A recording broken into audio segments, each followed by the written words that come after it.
গরম গরম ভাতের সাথে যদি এই রকম দারুণ স্বাদের আলু ফুলকপি দিয়ে মাছের ঝোল থাকে, আশা করছি আর কিছু তেমন লাগবে না। তবে কি পদ্ধতিতে এই আলু ফুলকপি মাছ দিয়ে ঝোল রান্না করলে সবথেকে বেশি টেস্ট হবে, সেটা আজকে আমি আমার এই ভিডিওর মাধ্যমে আপনাদের সামনে তুলে ধরব। বন্ধুরা, আপনারা তো অনেক রকমভাবেই আলু ফুলকপি মাছ দিয়ে ঝোল বানিয়েছেন, তবে আমার মতন করে যদি একবার বানান, আশা করছি আপনাদের ভীষণ ভালো লাগবে। যে সমস্ত বন্ধুরা আমার এই রেসিপিটি দেখছেন, তাদের কাছে অনুরোধ করছি আমার এই ভিডিওটি সম্পূর্ণ দেখার জন্য, যাতে কিনা কোনো স্টেপ মিস না হয়ে যায়। নমস্কার বন্ধুরা, ইজি কুক চ্যানেলে আপনাদের সবাইকে স্বাগত জানাই। চলুন শুরু করছি। এই দারুণ স্বাদের মাছের ঝোল বানানোর জন্য আমি এখানে রুই মাছ নিয়ে নিয়েছি। মাছটাকে প্রথমে ভালো করে ধুয়ে পরিষ্কার করে নিয়েছি। আপনাদের হাতের কাছে যে কোনো মাছ থাকলে আপনারা সেই মাছ দিয়ে এই রেসিপিটি বানিয়ে ফেলতে পারেন। আমি আমার মাছের পরিমাণ অনুযায়ী স্বাদ মতো নুন দিয়ে দিলাম। এবারে পরিমাণ মতন হলুদ গুঁড়ো দিয়ে দিলাম আর 1 চামচ মতন লঙ্কা গুঁড়ো দিয়ে দিলাম। দিয়ে সমস্ত উপকরণগুলোকে ভালো করে আমাদের হাত দিয়ে ঘষে ঘষে মাছের গায়ে মাখিয়ে নিতে হবে। বন্ধুরা, আপনাদের মাছের পরিমাণ অনুযায়ী আপনারা এই সমস্ত উপকরণ নিয়ে নেবেন। এই সব উপকরণগুলো দিয়ে যদি আমরা মাছটাকে ভালো করে ম্যারিনেট করে নিই, তাহলে মাছের ঝোলটা খেতে কিন্তু দারুণ লাগবে। তাই এই পর্যায়ে কিন্তু নুন, হলুদ, লঙ্কা গুঁড়ো দিয়ে আপনারা খুব ভালো করে মাছটাকে ম্যারিনেট করে নেবেন। দেখুন, মাছটাকে আমার সুন্দরভাবে মাখানো হয়ে গেল। এবারে আমি এটাকে রেখে দেবো প্রায় 10 মিনিটের মতন। এদিকে আমি ফুলকপি আর আলু নিয়ে নিয়েছি। আমি এখানে 2টো বড় সাইজের আলু নিয়ে নিয়েছি আর একটা ফুলকপি অর্ধেক নিয়ে নিয়েছি। আলুগুলোকে দেখুন ঠিক আমাদের এই রকম সাইজ করে নিতে হবে আর ফুলকপিগুলোকে ঠিক এইভাবে কেটে নিতে হবে। আপনাদের পরিমাণ অনুযায়ী আপনারা সেইভাবে সবজি নিয়ে নেবেন। এবারে আমি মূল রান্নার জন্য গ্যাসের কাছে চলে এলাম। গ্যাসে কড়াই বসিয়ে দিলাম। কড়াইটা বেশ গরম হয়ে গেলে তাতে আমি 3 থেকে 4 টেবিল স্পুনের মতন সর্ষের তেল দিয়ে দেবো। দিয়ে তেলটাকে বেশ ভালো করে গরম করে নেব। এবারে তেলটা গরম হয়ে গেলে সামান্য একটুখানি নুন দিয়ে আমি মাছগুলোকে ছেড়ে দেবো। যারা নতুন রাঁধুনি আছেন তাদের জন্য একটা টিপস, এই তেলের মধ্যে যদি নুন দেন তাহলে মাছগুলো আর কড়াইতে লেগে যাবে না। এবারে মাছগুলো আমি তেলের মধ্যে দিয়ে দিলাম। এবারে লো টু মিডিয়াম আঁচে আমি মাছগুলোকে সুন্দর করে ভেজে নেব। আমার এই রেসিপিটি যদি কোনো বন্ধু ফেসবুক থেকে দেখে থাকেন, তাহলে আমার পেজটিকে লাইক ও ফলো করে দেওয়ার জন্য অনুরোধ করছি।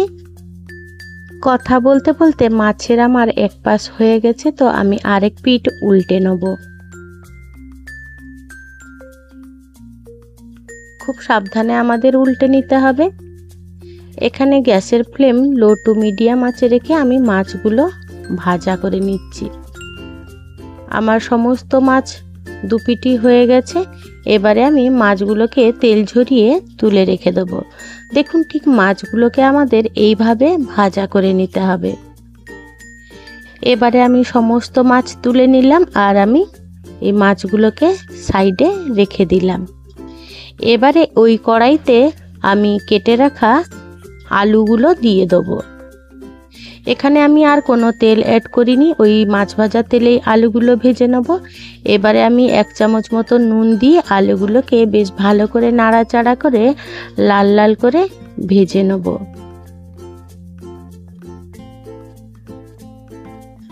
দেখুন, ঠিক আমাদের এই পর্যায়ে চলে এলে আলুগুলোকে আমাদের তুলে রাখতে হবে।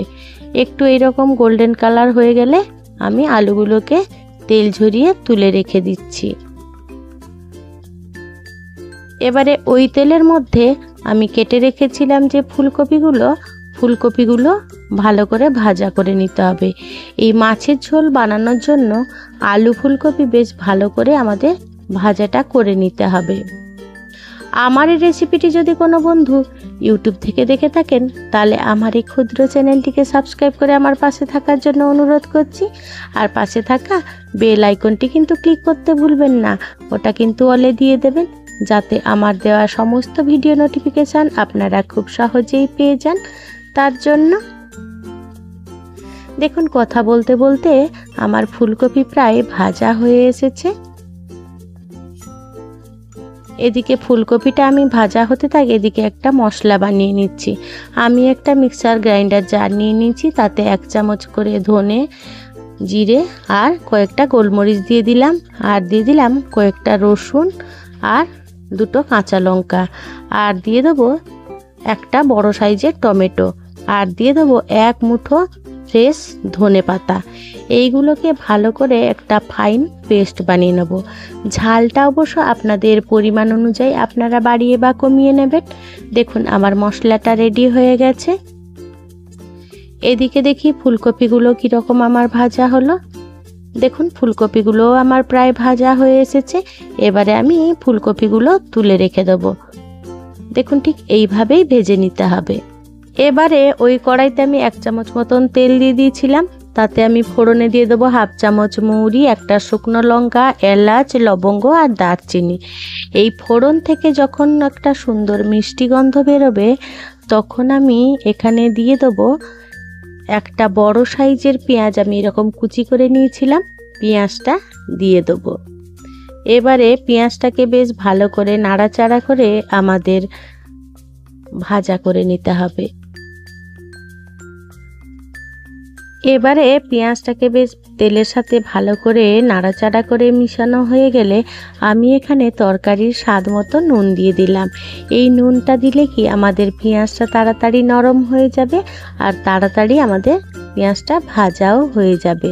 দেখুন ঠিক আমাদের পেঁয়াজটা এইভাবে ভাজা হয়ে এলে আমি এখানে দিয়ে দেবো পরিমাণ মতন হলুদ গুঁড়ো, আর দিয়ে দেবো 1 চামচ কাশ্মীরি লাল লঙ্কা গুঁড়ো। ঝালটা অবশ্য আপনাদের পছন্দ মতন আপনারা বাড়িয়ে বা কমিয়ে নেবেন। এই পেঁয়াজ ভাজার সাথে যদি আমরা হলুদ আর লঙ্কা গুঁড়ো দিই, তাহলে তরকারি কালারটা কিন্তু খুব সুন্দর হয়। এবারে আমি এখানে 1 চামচ আদা বাটা দিয়ে দিলাম। দিয়ে আদা বাটাটা দিয়ে আমি বেশ ভালো করে মশলাটাকে কষিয়ে নেব। দেখুন আমি কিন্তু খুব কম তেলেই এটা রান্না করছি। আমাদের এই মশলাটা কিন্তু আদাটার কাঁচা গন্ধ যাওয়া পর্যন্ত আমাদের এটাকে কষিয়ে নিতে হবে। এবারে কাঁচা গন্ধ চলে গেলে আমি ওই যে বেটে রেখেছিলাম মশলাটা, সেই মশলাটা এবারে আমি দিয়ে দেবো। দিয়ে মশলাটাকে দিয়ে ভালো করে কষাতে থাকবো। যে কোনো রান্না যদি আমরা ধৈর্য ধরে এই রকম কষিয়ে কষিয়ে রান্না করি, তাহলে তরকারির স্বাদটা কিন্তু খুবই ভালো হয়। আমি এখানে গ্যাসের ফ্লেম লো টু মিডিয়াম আঁচে রেখে রান্নাটা করছি।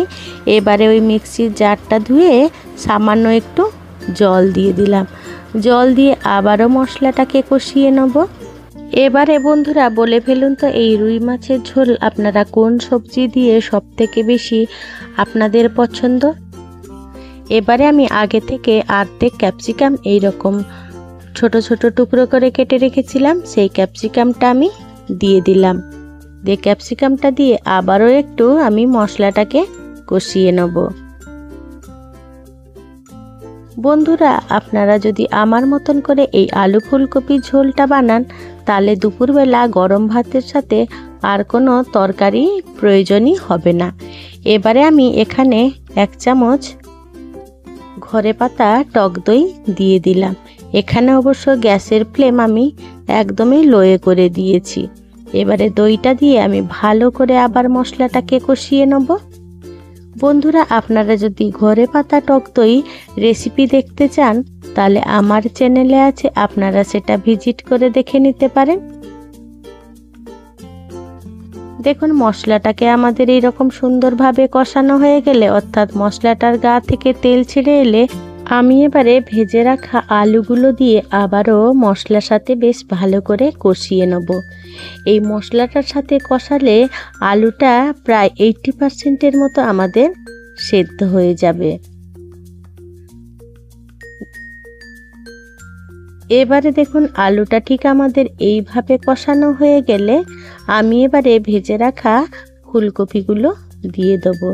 দিয়ে আলু ফুলকপি আবারও আমি কষিয়ে নেব।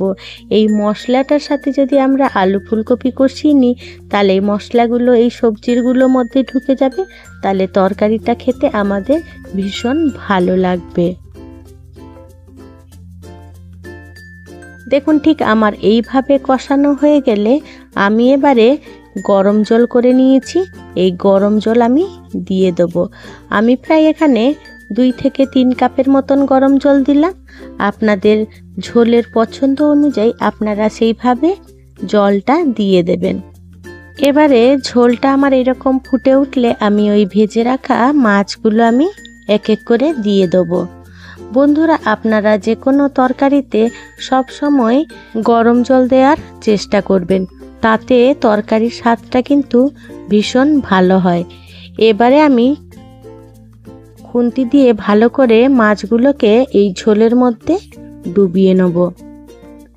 এবারে আমি ঢাকা চাপা দিয়ে প্রায় 3 থেকে 4 মিনিটের মতন রান্না করে নিয়েছিলাম। দেখুন 3 থেকে 4 মিনিট পর ফিরে এলাম। দেখুন আমার মাছগুলো খুব সুন্দরভাবে সেদ্ধ হয়ে গেছে, আর আমার আলু ফুলকপিও খুব সুন্দরভাবে সেদ্ধ হয়ে গেছে। একদম ঘরোয়া উপায়ে আপনারা এই সমস্ত মশলা দিয়ে এই রকম যদি দারুণ স্বাদের ঝোল বানিয়ে নেন, তাহলে একদম দুপুরবেলা আমাদের ভাত খাওয়াটা একেবারেই জমে যায়। দেখুন কত সুন্দর হয়েছে কালারটা। এবারে আমি এখানে কিছু ফ্রেশ ধনেপাতা কুচি দিয়ে দিলাম। এবারে আমি এটাকে মিনিট খানেক ফুটিয়ে নিয়েছিলাম। মিনিট খানেক ফোটানো হয়ে গেলে আমি এটাকে বন্ধ করে দিয়েছিলাম। দেখুন কত সুন্দর হয়েছে আমার মাছের ঝোলের রেসিপি।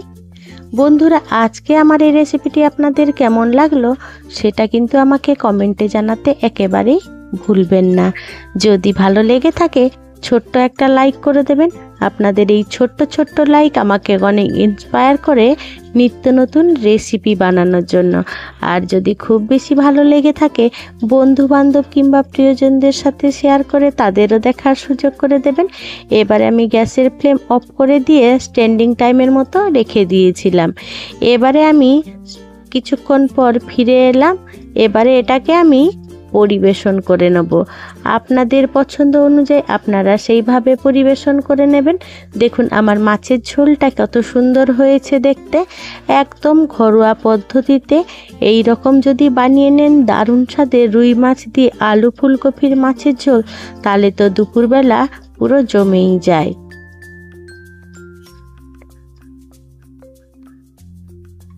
বন্ধুরা, আপনারা যদি আমার পদ্ধতিতে এই রেসিপিটি বানিয়ে থাকেন তাহলে অবশ্যই আমাকে কমেন্টে জানাবেন যে আপনাদের সেটা কেমন লাগলো।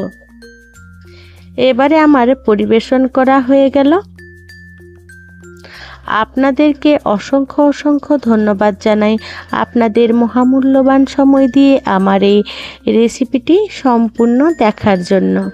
আপনারা ভালো থাকবেন, সুস্থ থাকবেন। দেখা হবে পরের কোনো নিত্য নতুন রেসিপিতে।